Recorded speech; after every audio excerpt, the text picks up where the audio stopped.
Hello everybody and welcome to yet another YouTube video.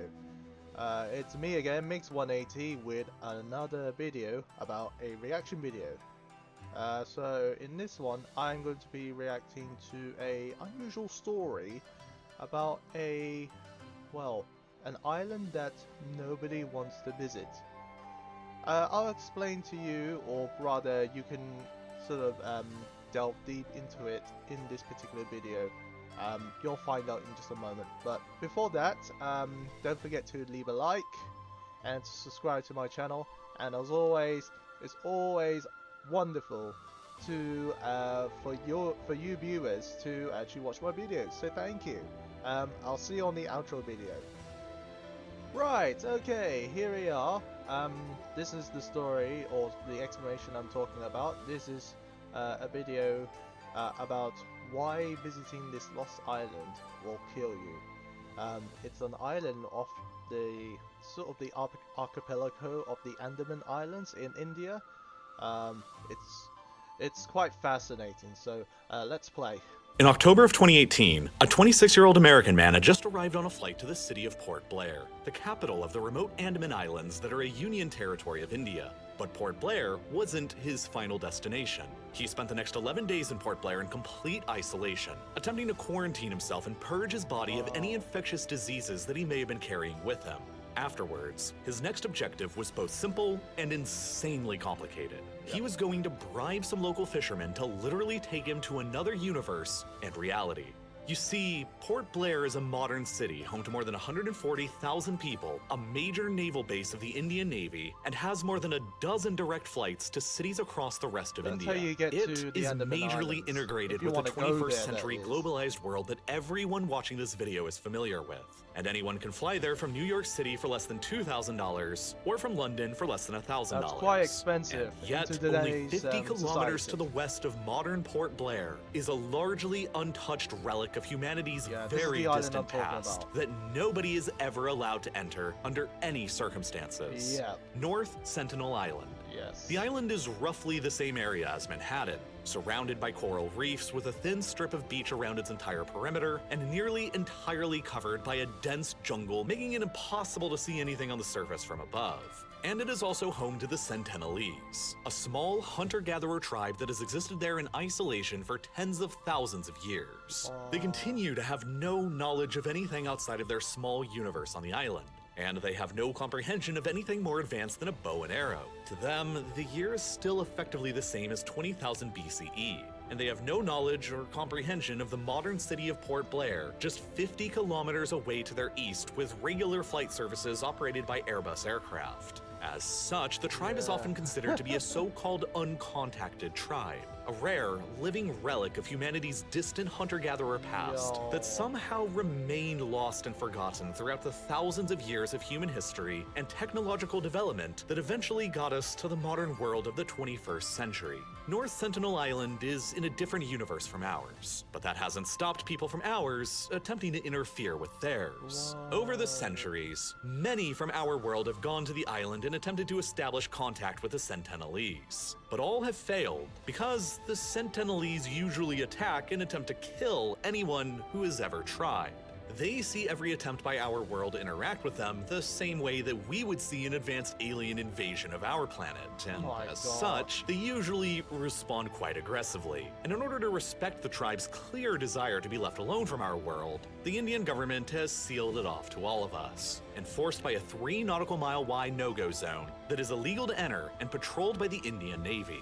This is the world that John Allen Chow, the 26-year-old American man from our world, was attempting to enter when he flew to Port Blair in 2018. His objective was to spread one of our religions to them, Christianity, and it would ultimately cost him his life, with unknowable consequences to the Sentinelese as well. The news of his fatal journey from our world to theirs would generate headlines and publicity all across the world for years, and it would become one of the most talked about events for the entire year of 2018. But in order to understand the whole story, you need to understand how the Sentinelese managed to become so isolated and uncontacted by the outside world in the first place. It had been live long in this believed that they were society. direct descendants of the very first wave like of living modern from the old humans to the that new. left the African continent for Asia around 50 to 75,000 years ago. But it's now believed that the first humans who made it to the Andaman Islands arrived around 26,000 years ago, back during the last glacial maximum when the global sea levels were significantly lower than they are today. At that time, the Andaman Islands were connected to modern-day Myanmar by a land bridge, so Wow. Paleolithic-era hunter-gatherer tribes managed to simply walk over to it. But over the preceding millennia, the glaciers retreated and the oceans rose, and the Andaman Islands became the islands we know them as today, with Wow. thousands of Paleolithic hunter-gatherer tribespeople remaining trapped on them. And there they largely remained, isolated and uncontacted from anyone else in the outside world.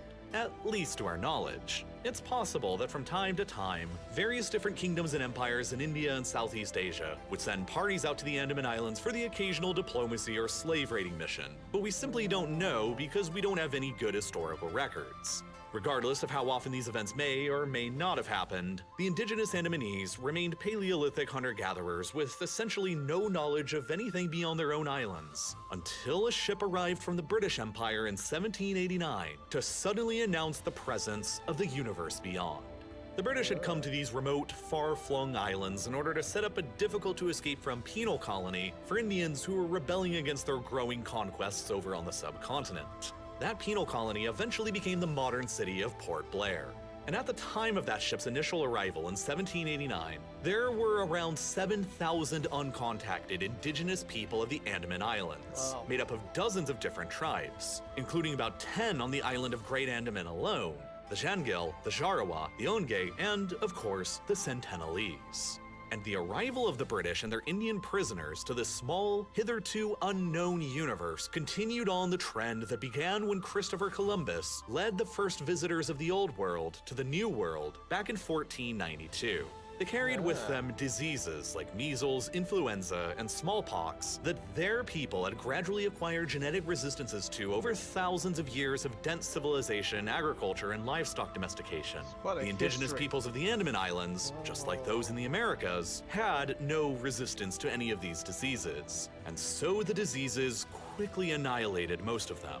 It didn't also help that the British introduced dangerous substances to them like alcohol and opium that they had no history of experience or restraint with. The indigenous population of Great Andaman, where the British established Port Blair, was quickly replaced by Indians and Britons of the Old World, and most of the indigenous survivors either assimilated or went extinct. The only major exceptions were the Jarawa tribe in the far south of Great Andaman and the Sentinelese, who remained largely isolated from the chaos caused by Port Blair's establishment because they were on a completely different and much smaller island of no strategic value. So nobody from the outside world is known to have ever contacted them on their island until a merchant ship of the British Raj just happened to wreck itself there in 1867. The ship's 106 British and Indian survivors managed to reach the beach and likely believed it to be uninhabited, while they sat and waited for rescue. But 3 days after their crash, according to their own reports, a group of naked islanders suddenly emerged from the jungle of the interior and attacked them with arrows. The large 106 members of the crew were successfully able to ward them off until they were rescued by the Royal Navy, but the first contact between our worlds had ended in violence. It would set the tone for the next century and a half to the present. Then, 13 years later in 1880, a 19-year-old English aristocrat had recently been appointed as the British Crown's administrator of the Andaman Islands and the head of the Port Blair penal colony. His name was Maurice Vidal Portman, and he decided to lead a party to North Sentinel Island in order to figure out who he was administering there. They landed and were avoided by the Sentinelese for days as they patrolled and scouted through the jungle, only managing fleeting glances at a time. After a while, the party finally encountered an elderly couple and 4 children. Portman essentially kidnapped these 6 Sentinelese and took them on his ship back over to Port Blair, where the elderly couple quickly caught diseases and died. Frustrated, Portman gave the 4 children gifts and then dumped them back on North Sentinel Island. After these events, Portman wrote in his journal that, quote, "This expedition was not a success. We cannot be said to have done anything more than increase their general terror of, and hostility to, all comers. It would have been better to have left the islanders alone." End quote. There are many theories that suggest intense Portman's so far. clumsy handling of the Very contact historical. between our worlds is the reason that the Sentinelese have remained hostile towards every other visitor ever since. And that may well be true, especially considering that the 4 children he abducted and returned would inevitably have told stories of the elderly couple that died, potentially placing the blame for their deaths on the outside invaders. It's also possible that the returned children may have brought diseases back with them that infected much of the tribe and may have even killed some of them. Without any knowledge of how infections or diseases really work, it would have been fair for the Sentinelese to blame the outside invaders for mysteriously striking down some of their tribe. These oral stories may have then been told across generations of Sentinelese and become a sort of exaggerated legend through to the present, warning them against ever trusting any outsider who comes to visit again. Portman would return to visit the islands several more times across the 1880s, but from then on, the Sentinelese would always fiercely assert their independence with massive aggression. Later in 1896, an Indian convict escaped from the penal colony at Port Blair on a makeshift raft and was unfortunate enough to drift across the ocean to the beach of North Sentinel. A search party was organized by the British to find him, and then, several days later, they found his body on the beach of the island with multiple arrow piercings and a sliced throat. The Sentinelese had killed their first known invader only a few years after the clumsy visitation by Portman, and the message they sent by doing so was clear. There would be no known further visits from the outside world until decades later. During the Second World War, the Japanese invaded the Andaman Islands and occupied them for 3 years. What exactly they did over those 3 years to the islanders and potentially the Sentinelese is very difficult to figure out, because the Japanese deliberately destroyed all of their records about it just before they surrendered in 1945. But they are known to have committed many appalling atrocities, as the Imperial Japanese Army did elsewhere during the war. At least 10% of the pre-war population of Port Blair died beneath the Japanese occupation, and hundreds of people were known to have been tortured. The biggest war in world history had come to the edge of the Sentinelese universe, and it's possible that during those 3 years, a group of Japanese soldiers may have paid a visit to North Sentinel Island, but we'll probably never know for sure. After the war ended in 1947, India achieved independence from the British Empire, and they were quickly presented with a bit of a unique problem. Not everybody who suddenly became Indian following independence was even aware of what India was as a country, like the Sentinelese of North Sentinel Island. The Andaman Islands were granted to India as a part of the independence, and that meant that, in theory, the Sentinelese on North Sentinel Island were declared as Indians. But of course, these people had never even heard of India, and had no comprehension of what this theoretical citizenship even meant. And so, the Indian government decided that they would attempt to change that by finally, hopefully, making the first peaceful contact with them. But it was going to be tough going. The language that the Sentinelese on the island speak is only known to them, and there aren't any related languages to it anywhere else on Earth. Even the other indigenous languages spoken by the other indigenous people of the Andaman Islands are considered to be mutually unintelligible by whatever the Sentinelese call themselves. And of course, the Sentinelese are too hostile to allow anybody close enough to gain any linguistic clues from them. That meant that communicating with them linguistically was effectively going to be impossible, and that only left communicating through actions and body language. So beginning in 1967, an Indian anthropologist named Triloknath Pandit began sailing around the island and depositing gifts across the beaches in order to try and gain the islanders' trust. Then, in 1974, National Geographic decided to lead a film crew to the island with armed police and a team of experienced anthropologists, including Pandit. They were filming a documentary of the Sentinelese called Man in Search of Man, and some of the footage they managed to capture is the only surviving footage we have here in the outside world of them. Their objective was to sail around the island for 3 days and deposit gifts around the beaches to try and win over their trust. Once they got through the barrier reef, the Sentinelese emerged from the interior jungle and peppered their boat with arrows. But undeterred, the crew continued sailing around the island to a new location and deposited their gifts on another beach: a toy car, a doll, a set of aluminum cookware, coconuts, and a live pig. Then, the Sentinelese emerged from the jungle again, and one of them fired an arrow at the boat that struck the documentary director in his thigh. The man who fired the arrow was observed to laugh hysterically, and then, to make their point even clearer, they speared the gifted doll and pig alive and buried each in the sand, took the coconuts and the cookware, and retreated back into the jungle. The documentary project was a failure, and not wishing to escalate the situation with them any further, National Geographic canceled it and withdrew. But Pandit, the head Indian anthropologist here, was undeterred and continued making visits to the island and leaving gifts with them for years, determined to eventually establish friendly contact with the Sentinelese. He and his team made many recordings of the tribe during their visits and gift drops, and things seemed like they were going pretty well. In 1975, he led the King of Belgium on an overnight cruise just offshore the island. But other visitors from the outside world occasionally found themselves washing up on the island's beaches as well. In 1977, a cargo ship called the MV Russley ran aground on one of the island's coastal reefs, and then just 4 years later, in 1981, another cargo ship registered in Panama named the MV Primrose did the same thing.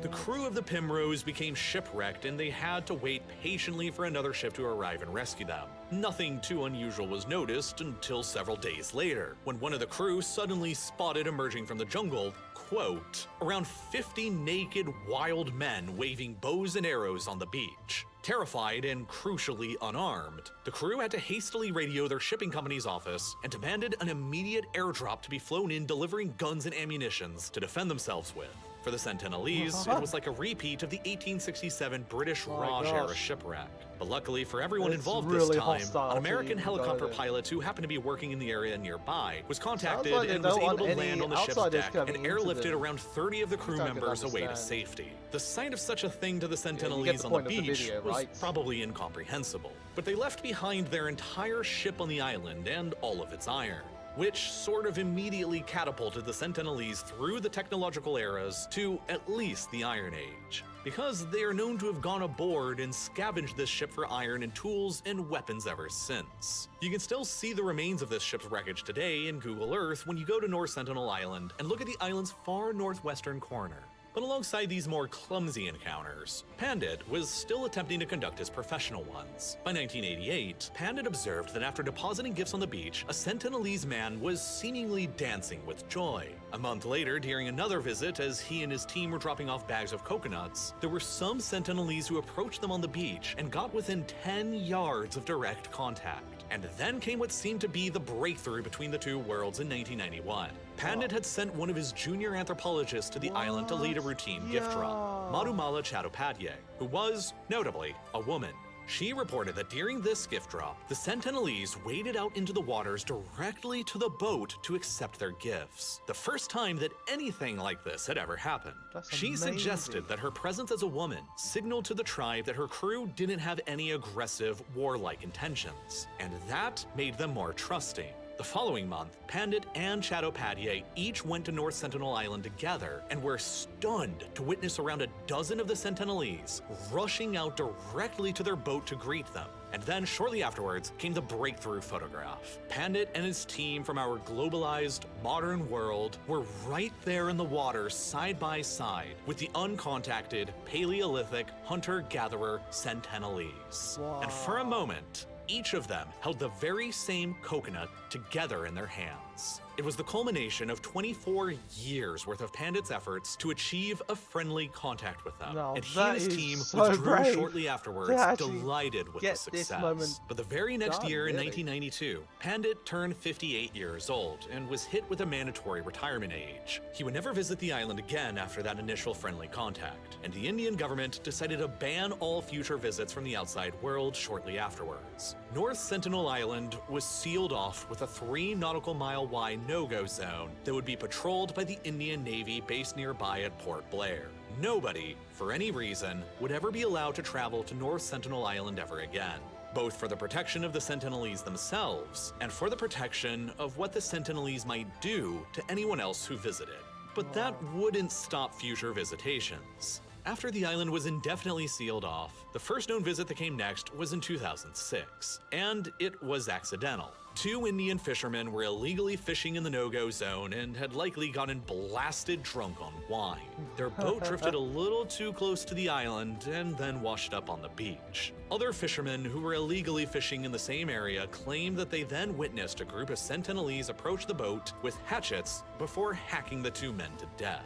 A helicopter was later dispatched to the island to investigate, but the Sentinelese drove it away by shooting arrows up at them. The Sentinelese allegedly later hung the bodies of the two men up on bamboo poles on the beach, facing outwards to the ocean as if they were scarecrows. A warning to the outside world to never come That's visit pretty again. brutal, if you The ask me. fishermen's deaths were never further investigated or prosecuted by Indian authorities. And then nobody else ever did come again until the American Christian missionary in the fall of 2018.